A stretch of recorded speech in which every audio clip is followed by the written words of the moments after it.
Je vais lire dans 2 Rois, chapitre 7, en commençant au verset 4. Si nous disons que nous entrons dans la ville, la famine est dans la ville et nous y mourrons. Et si nous demeurons ici, nous mourrons aussi. Alors donc, venez, allons nous jeter dans le camp des Syriens. S'ils nous laissent vivre, nous vivrons. Et s'ils nous font mourir, nous mourrons. Ils partirent donc au crépuscule pour se rendre au camp des Syriens, et lorsqu'ils furent arrivés à l'entrée du camp des Syriens, voici, il n'y avait personne. Le Seigneur avait fait que les assiégés du camp des Syriens entendent un bruit de chars et un bruit de chevaux, même le bruit d'une grande armée. Et ils se disaient l'un à l'autre, voici le roi d'Israël a pris à sa solde contre nous les rois des Hittites et des Égyptiens pour nous attaquer. Et ils se levèrent et prirent la fuite au crépuscule, abandonnant leurs tentes, leurs chevaux, le camp tel qu'il était, et ils s'enfuirent pour sauver leur vie. J'aimerais vous parler sur ce sujet, les marcheurs de la foi. Chaque personne ou quiconque a déjà fait quoi que ce soit pour Dieu, ou qui a déjà reçu quoi que ce soit de Dieu, est devenu à un moment ou à un autre un marcheur de la foi. Quiconque a jamais été délivré a dû faire la marche de la foi. Rien ne vient de Dieu automatiquement. Dieu est amour, Dieu est bon, Dieu veut vous rendre libre et vous restaurer. Mais tant que vous ne vous décidez pas à vous lever et à faire un pas pour votre délivrance, Dieu ne vous délivrera pas. Vous devez faire la marche de la foi. Si vous le croyez, dites Amen. Être un vrai chrétien est une chose sérieuse. Ce n'est pas facile. Et ne laissez personne vous dire que c'est facile. Vous ne pouvez servir Dieu sur un lit de roses et de facilité. Il y a des difficultés, des problèmes, des épreuves qu'il faut affronter. C'est ça l'expérience chrétienne. J'aime bien la traduction de J.B. Phillips dans le Nouveau Testament de cette parole du Seigneur. Si un homme veut me suivre, qu'il renonce à lui-même, qu'il prenne sa croix chaque jour. La traduction de Phillips est « Si un homme veut me suivre, il doit renoncer à tous ses propres droits, prendre sa croix et me suivre de très près. » Je vous laisse y penser ce soir. Si un homme veut suivre Christ, il doit renoncer à tous ses droits. Et l'apôtre Paul, dans sa déclaration de la version King James, a dit « Je porte sur mon corps les marques du Seigneur Jésus. » La traduction de Phillips est « L'apôtre dit « Je porte dans mon corps cicatrisé les marques de mon maître, le Seigneur Jésus. » Si cela ne vous donne pas les larmes aux yeux, rien ne le fera. Car vous pouvez l'imaginer, enlevant son manteau et montrant sa poitrine cicatrisée, son dos cicatrisé, où ils l'ont battu.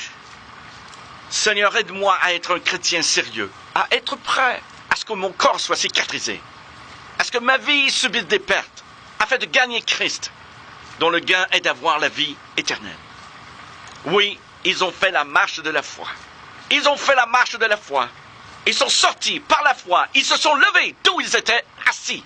Ils ont pris des coups pour la délivrance. Et que s'est-il passé? La première chose que je veux montrer, c'est qu'ils ont pris un chemin inconnu. La Bible dit qu'ils se sont levés au crépuscule. Le crépuscule, ce n'est ni la journée ni la nuit, c'est entre le coucher du soleil et la nuit. C'est le plus critique moment au temps du jour. Quand ce n'était ni jour ni nuit, mais entre les deux, ces 4 marcheurs de la foi se sont levés pour faire la marche de la foi. C'était un moment critique. Devant eux, il y avait le grand mystère de la nuit à venir. Ils faisaient face à l'inconnu, ce qui est la plus grande peur de toutes. Mais ces hommes se sont levés pour faire la marche de la foi et ils allaient tout droit vers l'inconnu. Ils avancèrent dans la nuit tombante, vers le camp des Syriens, et ils ne savaient pas ce qui les attendait. Seulement que leur vie leur serait enlevée. Mais ils se disaient, nous allons mourir de toute façon.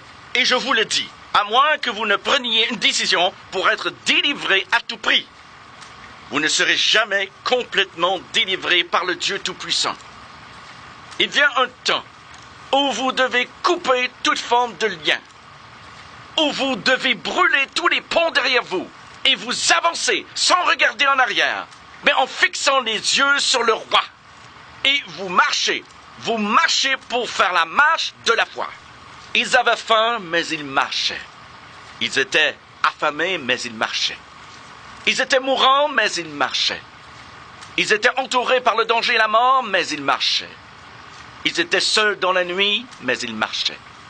Les gens disaient que cela ne pouvait se faire, mais ils marchaient. Vous savez, les scientifiques disent que c'est scientifiquement impossible pour un bourdon de voler. Ils disent que ses ailes sont trop petites pour la taille de son corps. Mais le bourdon ne le sait pas, alors il vole quand même. Et il fait un peu de miel en même temps. Messieurs, il vient un temps dans votre vie où vous êtes comme le bourdon. Vous ne savez pas que ça ne peut pas se faire. Mais vous vous levez et laissez Dieu intervenir. Ça, c'est la marche de la foi. Et pendant qu'ils marchaient, osant avancer dans la nuit, les Syriens s'étaient retirés tôt pour aller dormir.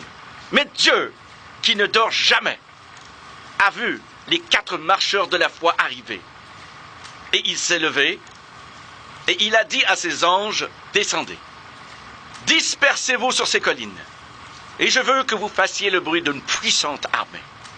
Et voilà qu'ils arrivèrent avec leurs chars de feu et leurs chevaux de feu. Ils sont venus et ont commencé à marcher, à monter et à rugir sur ces collines. Quand soudainement, le camp des Syriens fut réveillé par un terrible bruit. Ils ont entendu le battement des sabots de milliers de chevaux qui couraient. Ils ont entendu la marche d'une armée à pied. Ils ont entendu le puissant rugissement de chariots de feu. Et ils crièrent. Le roi d'Israël a envoyé contre nous les armées des Héthiens et des Égyptiens. Et ils s'enfuirent dans la nuit. La vérité était qu'il n'y avait pas un seul soldat, juste 4 marcheurs de la foi, dont les pas étaient magnifiés par la présence des anges, dont les murmures dans la nuit étaient magnifiés par les voix des anges. Ce n'était pas une armée d'Héthiens ou d'Égyptiens, juste 4 marcheurs de la foi, titubant et vacillant en route, se soutenant l'un et l'autre croyant en Dieu. Et l'ange a dit, ça c'est l'armée de Dieu. Et les 4 marcheurs de la foi sont devenus l'armée triomphante de Dieu. Gloire à Dieu. Un soir, ma femme était contrariée par quelque chose dans notre travail et je lui ai dit, Evelyne, va dormir. Dieu sera éveillé toute la nuit. Il veillera sur toi. Elle a dit, redis ça encore. J'ai dit, va dormir, Evelyne, Dieu sera éveillé toute la nuit. Il veillera sur toi. Elle a dit, redis-le encore. J'ai dit, Evelyne, va dormir, Dieu sera éveillé toute la nuit, il veillera sur toi. Elle a dit, oh, que c'est bon. Que voulait-elle dire? Elle voulait dire que quand nous sommes séparés, quand elle est seule si souvent avec les enfants, il est bon de savoir que quand elle dort, Dieu est éveillé toute la nuit. Maintenant, je crois que les anges travaillent pour ceux qui font la marche de la foi. Je crois qu'il y a des forces invisibles qui nous viennent en aide quand nous avons confiance en Dieu. Je sais que Dieu a des forces invisibles pour éclairer le chemin sombre, pour faire que l'inconnu soit connu et pour révéler que l'inconnu a déjà été dominé par les pieds de Dieu. Et il sait comment aider ceux qui font la marche de la foi. Combien croient en la promesse de Dieu ce soir? Croyez-vous encore à ce qu'il y a dans son vieux livre? Vous croyez tout ce qui est écrit ici? L'une des dernières choses qu'il a dites, tout est accompli. Qui a dit cela? Jésus. Qui l'a dit? Jésus. Il a dit tout est accompli. Juste avant de mourir sur la croix du calvaire, Jésus a dit, c'est fini. C'était terminé. Tout ce qui était nécessaire pour acheter l'homme, son âme, son corps, sa pensée et son esprit. Quelqu'un a dit que cela signifiait que la pénalité suprême était payée. Le prix était payé pour les péchés du monde. Écoutez, quand il est mort sur la croix du calvaire, il a racheté et payé bien plus que pour les péchés du monde. Il a placé sur son dos, la Bible déclare, le péché de nous tous. Mais avant même qu'il meure sur la croix du calvaire, pour les péchés du monde, savez-vous qu'il a été meurtri dans son dos pour que vous soyez guéris? Écoutez-vous. Le croyez-vous, mademoiselle? Tout est accompli. David, dans le psaume 103, 2e et 3e verset, dit « Mon âme bénit l'Éternel et n'oublie aucun de ses bienfaits. » Quels sont-ils? Mon âme bénit l'Éternel et n'oublie aucun de ses bienfaits. C'est lui qui pardonne toutes tes iniquités, qui guérit toutes tes maladies. Pourquoi? À la croix du Calvaire, il a racheté et payé la suprême pénalité pour les péchés de tout homme. Il est devenu péché pour nous. Et dans son dos, il a reçu les meurtrissures par lesquelles nous sommes guéris. Les bénéfices du Calvaire, ce n'est pas seulement le salut de l'âme, mais un des bénéfices du Calvaire est la guérison pour le corps. David a dit, n'oublie aucun de ses bienfaits. Dommage, tellement de gens aujourd'hui sont si religieux. Ils croient aux lois et merveilleux plans de cette parole. Mais ils ont oublié certains des plus grands bienfaits du Calvaire. Les hôpitaux sont pleins à craquer aujourd'hui. Il est difficile d'avoir un rendez-vous médical. Dieu les bénisse. On me demande, es-tu en guerre contre les docteurs? Je dis non. Dieu merci pour la science médicale. Les chirurgiens et les médecins aujourd'hui en font plus pour aider le malade, l'affligé et le souffrant que l'Église. Je dis Dieu merci pour les docteurs. Ils en font plus pour les malades que bien des prédicateurs. Christ a appelé l'Église à guérir les malades. Il n'y a qu'une seule place dans la Bible où l'on trouve des instructions pour les malades et les maladies. C'est dans le 5e chapitre de Jacques, et Jacques dit, y a-t-il un malade parmi vous? Quelqu'un parmi vous est-il malade? Que doit-il faire? Bien, lisez vous-même. Je trouve tout ce dont j'ai besoin dans ce vieux livre noir pour la pensée, le corps, l'âme et l'esprit. Essaies-tu de me dire que puisqu'il a racheté notre guérison à la croix, il n'aurait pas donné d'instructions dans ce livre pour me dire ce que je devais faire quand je suis malade, quand j'ai mal, quand je suis affligé? Mais il a dit si quelqu'un est malade, qu'il appelle les pasteurs, qu'il appelle les anciens. Quelques-uns sont présents ce soir, qu'il appelle les prédicateurs. Parce que la première chose qu'on doit faire quand on est malade ou bien affligé, c'est d'appeler un homme de Dieu. N'est-ce pas, mes amis? Nous sommes exhortés, nous sommes enseignés, et les instructions de Dieu sont que nous devons appeler les prédicateurs. Que fera le prédicateur? L'oindre d'huile. Priez pour lui au nom du Seigneur, et la prière de la foi sauvera le malade. Dites Amen avec moi. Alléluia. Alors, y a-t-il quelqu'un de malade parmi vous? Remarquez bien, les Écritures ne disent pas « quelqu'un a-t-il mal à la tête ?» Ça ne dit pas « quelqu'un a-t-il une douleur ?» Ça dit « y a-t-il un malade ?» Cela signifie alors que quiconque est malade peut être guéri. Quelqu'un a dit « je crois qu'il y a des maladies que Dieu ne guérit pas ». Alors si c'est vrai, dans le chapitre 5 de Jacques, il aurait mentionné ces maladies. Mais il a dit « s'il y a un malade », il a utilisé ce grand mot inclusif qu'il a utilisé. Écoutez bien quand il dit « Je ne veux pas qu'aucun périsse, mais que tous parviennent à la connaissance de la repentance. » Tout pécheur peut venir et être sauvé. N'est-ce pas vrai?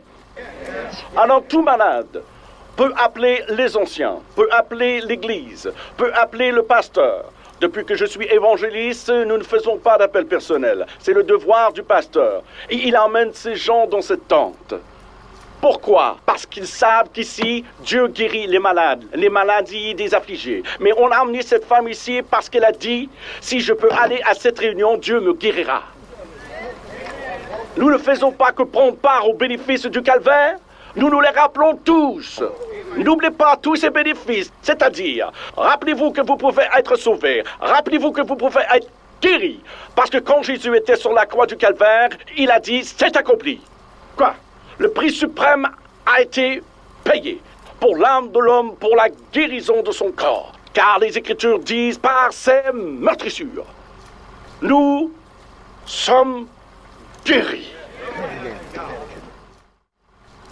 Est-ce que c'est votre fille? Non, c'est ma nièce. C'est votre nièce? Oui, monsieur. Quel est son problème? Elle a le cancer. Et ça fait longtemps? Eh bien, elle l'a depuis environ 13 ou 14 ans. 13 ou 14 ans? Oui. Elle a depuis son enfance? Oui, c'est ça. Elle est malade depuis qu'elle a 13 ans. Ah ah. Elle a eu 7 opérations. 7 opérations. Le docteur a dit qu'il ne pouvait rien faire. Elle a vu des docteurs de partout dans le monde. Combien de docteurs a-t-elle consulté? Oh, je ne sais Elle pas. m'a dit 22. Oui, je pense que c'est ça. Oh mon Dieu! Cette jeune femme, cet après-midi, est venue ici, mourante. En fauteuil roulant, Elle était mourante. désespérée et mourante. Elle savait qu'elle l'était. Comment? Elle savait qu'elle était mourante. Elle a dit, je vais aller sous cette tente, je vais aller voir frère Allen. Je sais que quand il priera pour moi, le Seigneur va me relever. Oh! Oh! Qui croit que Jésus va le faire? Oh, le diable est un menteur. Dieu m'a dit qu'il l'a touchée depuis qu'elle est sous cette tente. C'est vrai. Elle se sent mieux déjà. Mais ce cancer doit partir. Cette femme est dévorée par le cancer. Oh, merci, Seigneur. Mais je crois en Dieu ce soir. Levez vos mains ce soir et louons-le. Écoutez, jeune femme, chut, juste un moment. Qu'y a-t-il?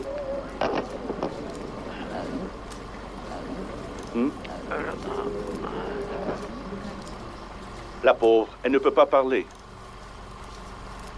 Mon Dieu, ne pleure plus là. Parce que ce sont des larmes de joie, alors c'est bien. Je suis heureuse. Si ce sont des larmes de joie, c'est très bien selon moi. Je sais que Dieu va la guérir. Amen. Jeune femme, je vais prier pour vous. Et nous allons croire Dieu ensemble. Toutes les personnes sous cette tente vont prier avec moi.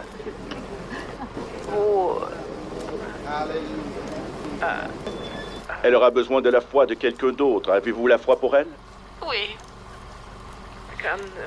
Elle a la foi. N'est-ce pas? Elle a la foi. Très bien alors. À la maison, soyez prêts à prier. Si vous avez quelqu'un qui est alité, quelqu'un en fauteuil roulant, quelqu'un qui se meurt de cancer, si vous pouvez, faites-le venir pour qu'il voie ce que Dieu fera pour cette femme. Oui. Faites-les venir ici. Alors que nous parlons, je vais prier pour vous pendant cette émission. Nous allons demander à Dieu de prendre tout ça. Oui. Tout mal et toute maladie. Dieu va les frapper et les maudire.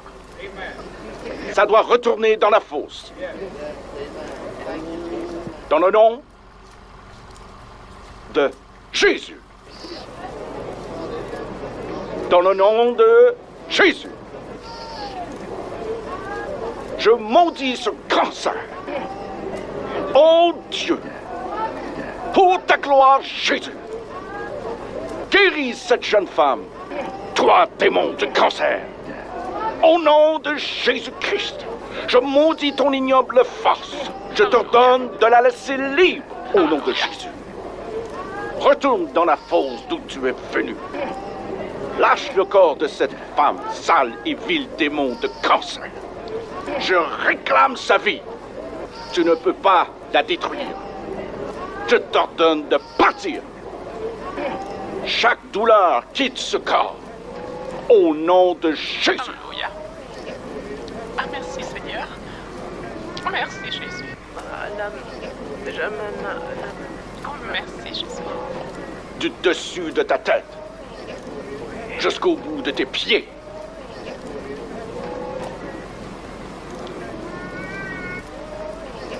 Dans le nom de Jésus. Alléluia. Rends-la entière. Laisse-la sentir la puissance de Dieu. Dans le nom de Jésus. Accorde-lui, Seigneur.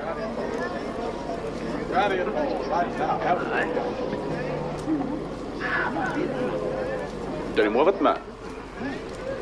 Allez. Allez. Alléluia. Merci, Jésus. Je suis faible. Vous êtes faible.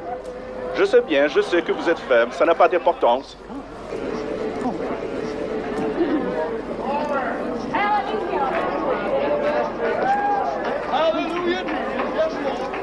Elle est là. Faites-la passer de ce côté.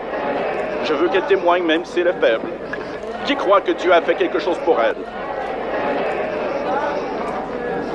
Qui croit que Dieu a fait quelque chose pour elle?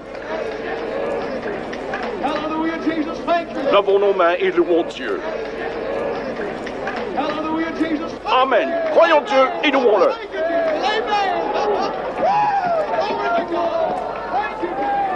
Amen. Oh, merci. Qu'y a-t-il? Merci, Jésus. Merci, Jésus. Merci, Jésus. A-t-il fait quelque chose Je savais pour qu'elle vous? pouvait me guérir. Je savais qu'elle pouvait. Vous saviez qu'il pouvait. Je ne vais plus retourner là. Merci, Jésus. Pardon? Je voulais venir ici car je savais que Dieu pouvait. Oui? Merci, Jésus. Dieu a fait quelque chose pour vous? Vous sentez que oui? Oui. Je devais aller à l'hôpital, mais je n'irai pas. Vous n'irez pas. Non, je Allez-vous vais... vivre? Oui, je veux vivre pour le Seigneur. Vous allez vivre pour Jésus. Allez. Oh, regardez-la. Si faible qu'elle peut à peine marcher. Mais elle marche par la foi. La foi!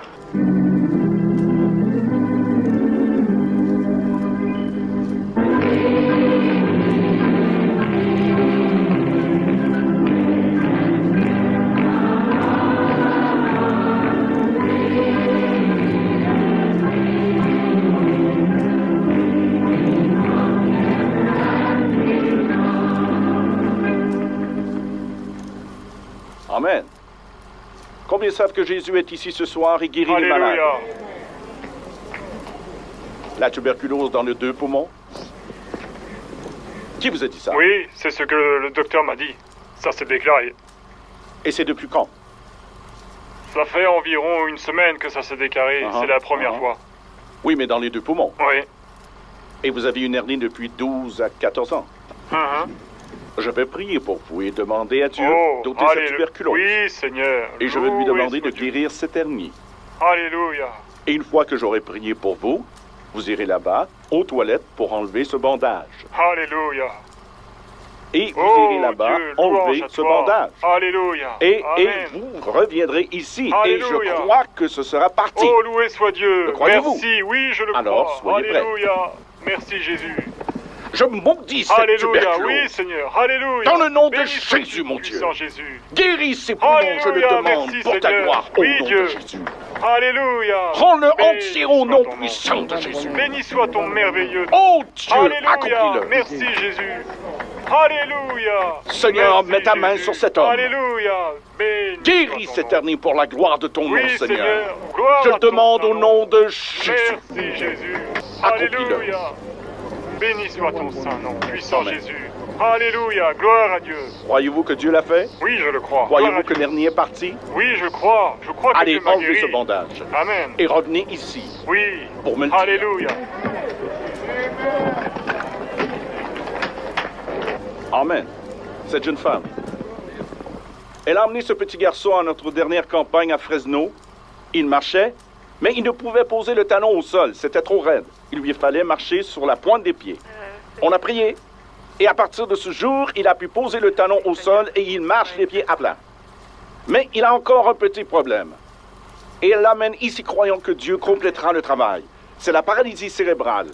Alléluia. Regarde-moi, fiston. Est-ce que c'est bon de marcher en posant le talon au sol? Très bien. Maintenant, je vais prier. Jésus, du dessus de sa tête jusqu'au bout de ses pieds, Alléluia. guéris cet enfant Merci, de la Seigneur. paralysie Alléluia. cérébrale. Merci, Seigneur. Oh Alléluia. Dieu, touche les muscles dans ses Merci. petits membres. Merci, Seigneur. Alléluia. Guéris-le des pieds jusqu'à la tête. Alléluia. Tu as déjà commencé le travail? Alléluia. Alors Merci. complète-le au Merci, nom de Seigneur. Jésus. Alléluia. Allez, Seigneur, merci. Amen. Alléluia. Regarde ici, fiston. Regarde. Regarde.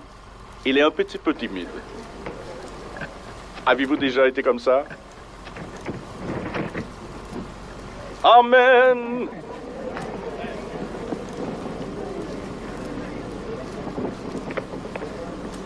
Dieu vous bénisse, mon frère.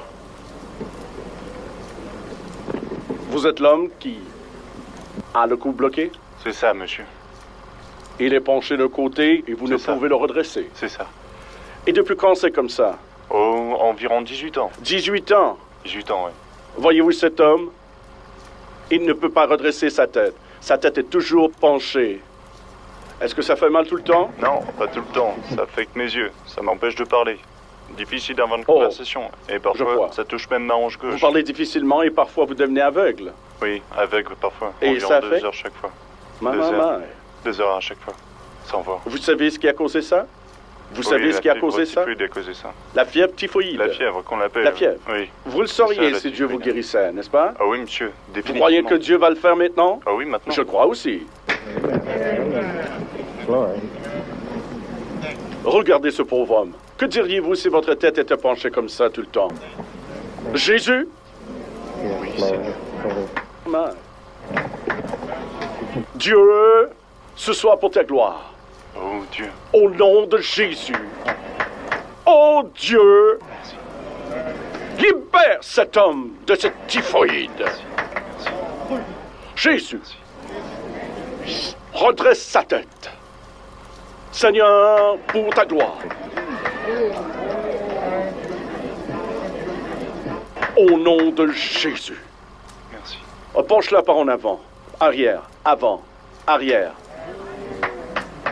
Maintenant, penche la tête vers les côtés.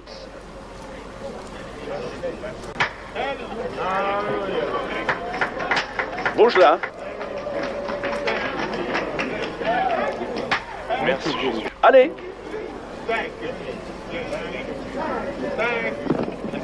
Comment vous sentez-vous? Bien. Bien mieux que depuis des années. Allez-y, faites-le encore. Allez, faites-le comme ça.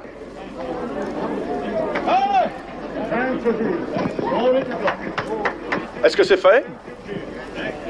C'est guéri. Vous croyez que c'est fait? Oui. Je pouvais pas vous voir. Là, je vous vois. Vous pouvez me voir? Ouais. Vous ne pouviez me voir quand vous êtes venu ici? À peine. Juste à peine? Oui, juste à peine. Alors ça a marché? Oui, c'est vrai, c'est Dieu. Je savais que Dieu me guérirait. Tu savais qu'il le ferait? Ouais. Et maintenant tu me vois bien? Oui, là, je vous vois bien. Tout le monde dit Amen! Ah. Amen. Eh bien, voici mon frère avec son bandage. Vous avez poussé tout un cri tout à l'heure. Bien, béni soit Dieu. Qu'avez-vous trouvé? Je sais pas, je trouve juste que je suis guéri, je pense, c'est tout. Tout est donc guéri. Je n'ai pas regardé pour voir. Vous l'avez ôté. Je l'ai enlevé, oui. Bien. En avez-vous encore besoin? Non. C'est sûr que je n'en ai plus besoin. Alors vous êtes guéri. Je suis guéri. Et est-ce que c'est disparu? Oui, c'est disparu. Vous n'avez plus d'hernie alors? Non. Mais c'est ce que j'essaie de vous faire dire. Ah, béni soit Dieu. Ah! Prends ton bandage. Alléluia. Et tout le monde dit Amen. Si aujourd'hui vous êtes dans une lutte pour recevoir votre guérison, je veux vous encourager à tenir ferme car Dieu n'est point un homme pour mentir. Ce qu'il a dit dans sa parole, il va certainement l'accomplir. Et si aujourd'hui vous avez reçu Jésus dans votre vie, j'aimerais ça pouvoir entendre votre témoignage. Si vous avez reçu une guérison ou une délivrance, écrivez-nous, ça nous ferait tellement plaisir de le savoir. Et surtout, n'oubliez pas que Dieu veut faire de vous un héros de la foi.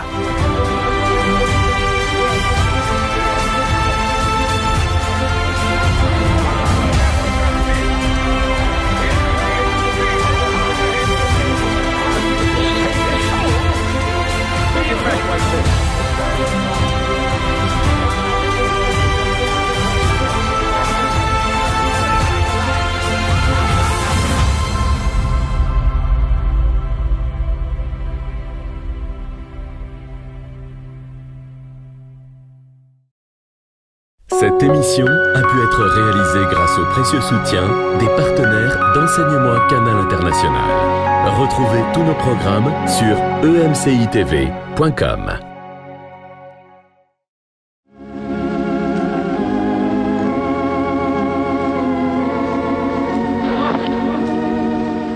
Vous savez, Dieu est le guérisseur. L'homme ne peut pas guérir. Je ne peux pas guérir. Seul Dieu peut faire cela. Nous croyons au bon docteur tout comme vous.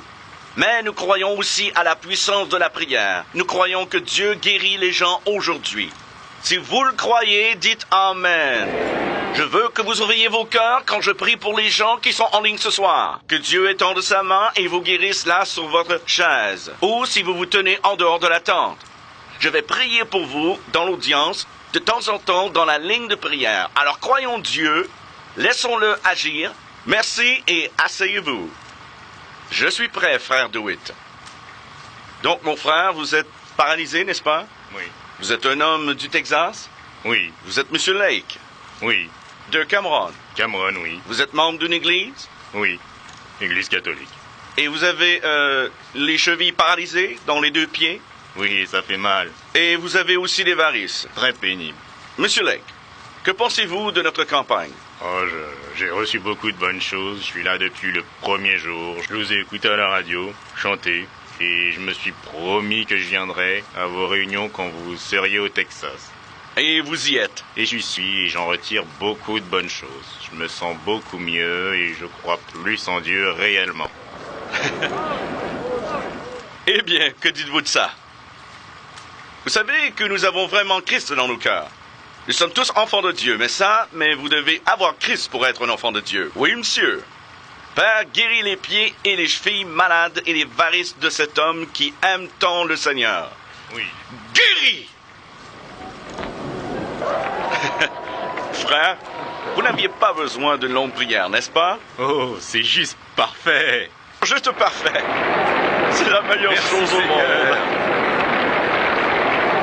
Eh bien, allez-y, n'hésitez pas. Louez le Seigneur.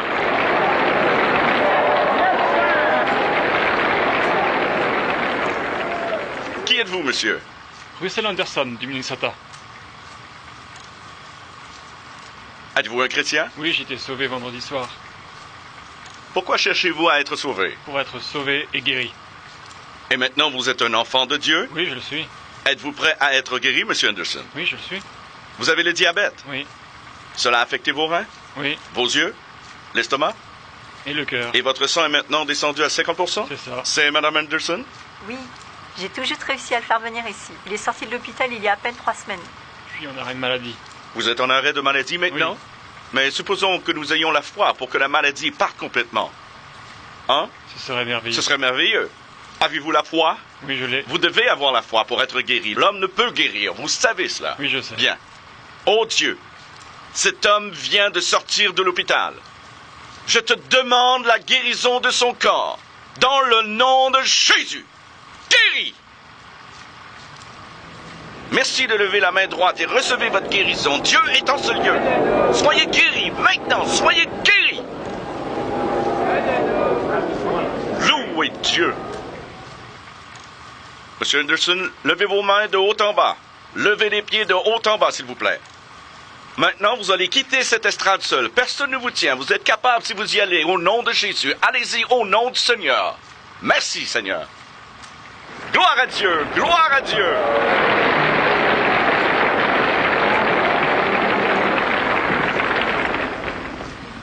Église baptiste à Houston, Texas. Vous êtes Barbara?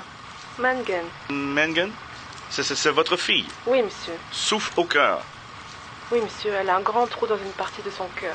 Elle a un cœur très gros et il continue de s'élargir.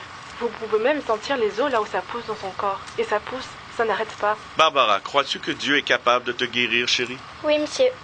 Est-ce que tu voulais venir ici? Oui, monsieur. Pourquoi voulais-tu venir? Parce que je crois en Dieu. C'est une grande déclaration, n'est-ce pas? Je crois en Dieu. Vous croyez que Dieu peut guérir les enfants? Touchez une chaise comme point de contact. Tout le monde, s'il vous plaît.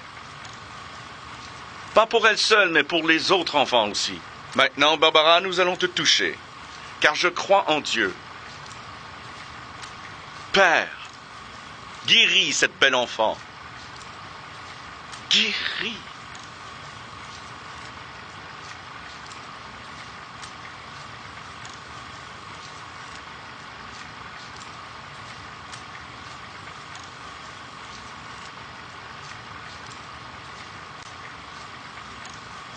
Eh bien, Barbara, j'ai aimé prier pour toi. Laisse-moi te serrer la main. Je ne peux rien faire de plus, excepté de croire, parce que je ne peux pas dire si tu es guéri en te regardant. Ta mère va te ramener voir le docteur et il t'examinera et nous espérons que tu as une bonne nouvelle. Au nom de Jésus. Amen, ma sœur.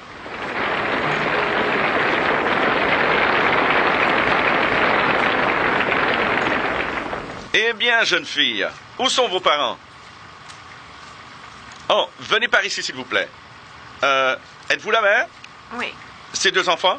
Venez par ici, s'il vous plaît. Qui êtes-vous? Je suis Madame Siné. Madame Siné? Oui, monsieur. Madame Siné. C'est Patty? Oui, monsieur. La carte dit qu'elle a eu un accident de voiture il y a quelques semaines. Elle ne se rappelle pas du passé. Il y a une détérioration de la mâchoire qui se disloque quand sa bouche s'ouvre. C'est bien ça? Elle a un tic nerveux. Elle a un tic nerveux. Continuellement, à cause de ça, dans son cou. Bien, Madame Siné. N'y a-t-il rien de ce que vous avez fait qui l'a restauré? Apparemment non. Oui, monsieur, nous avons vu 2 psychiatres. Et la dernière chose à faire, c'est qu'ils vont la mettre dans un asile à moins que Dieu ne la guérisse. C'est ça. Maintenant, s'il nous faut prier pour quelqu'un qui en a besoin, c'est le moment. Alors prions et croyons Dieu, pasteur. Frère Dewitt, touche-moi comme point de contact. S'il vous plaît, touchez la chaise en face de vous comme un point de contact. Père, au nom de Christ, restaure et guéris Patty Siné. Guéris! Restaure!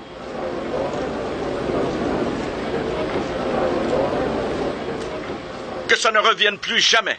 Qu'elle soit libre pour toujours au nom de Christ. Amen. Patty, quelque chose de bon s'est passé pour toi. Oui, Oui? Comment te sens-tu, Patty? je me sens bien. Tu te sens bien?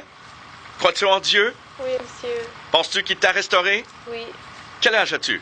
j'ai 16 ans. Quel est le nom de ta mère? Signe. Où es-tu né? À Jackson, au Mississippi. Quel est le nom de ton père? Eugène Signe. Dans quelle école vas-tu? Pearl. Où? Pearl. Pearl? Dans quelle classe es-tu? Je serai en première l'an prochain. Peux-tu ressentir que Dieu t'a restauré de cet accident? Oui, monsieur. Ça ne te tourmentera plus maintenant. Non, Comment te sens-tu? parfaitement bien. Parfaitement bien. Madame Siné, Oui.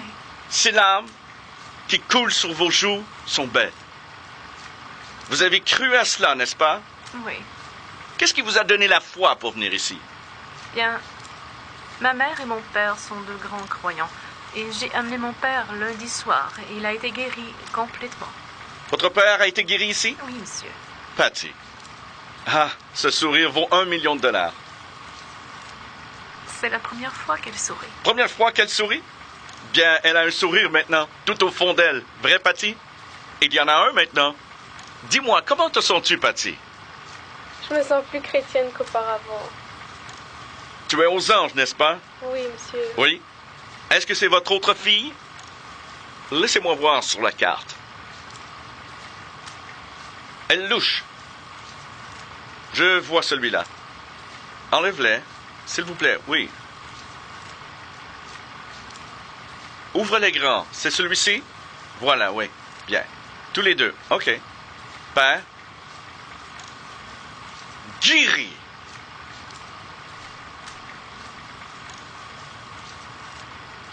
Regarde ces pasteurs là-bas.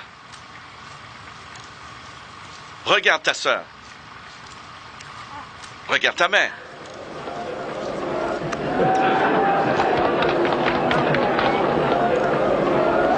Wouh! Ça fait du bien! Alléluia! Alléluia! Vous n'êtes pas le seul. Quoi? J'ai dit vous n'êtes pas le seul. Qu'est-ce que tu as dit? J'ai dit vous n'êtes pas le seul. Je ne suis pas le seul à me sentir bien? Te sens-tu bien? Je me sens bien. Tu te sens bien?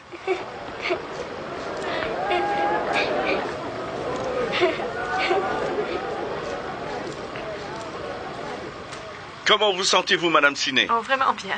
Amen. Sandy, qui t'a guéri? Dieu. Dieu. Patty, qui t'a guéri? Dieu. Madame Siné, qui a fait cela pour vos enfants? Dieu. Dieu. C'est vrai. Nous devons tous donner la gloire à celui qui le mérite. Louez Dieu. Merci, merci.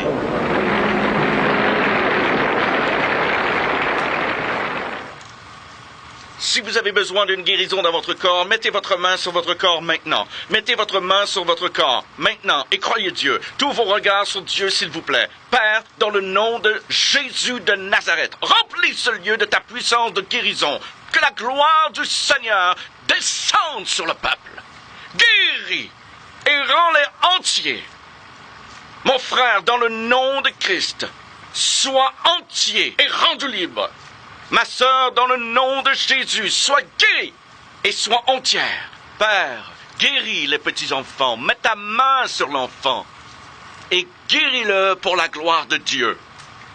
Amen. Frère, j'ai senti le Seigneur. Je sais qu'il est là. Oui, je sais qu'il est là. Levez la main et donnez-lui la gloire. Maintenant, louez Dieu pour toujours.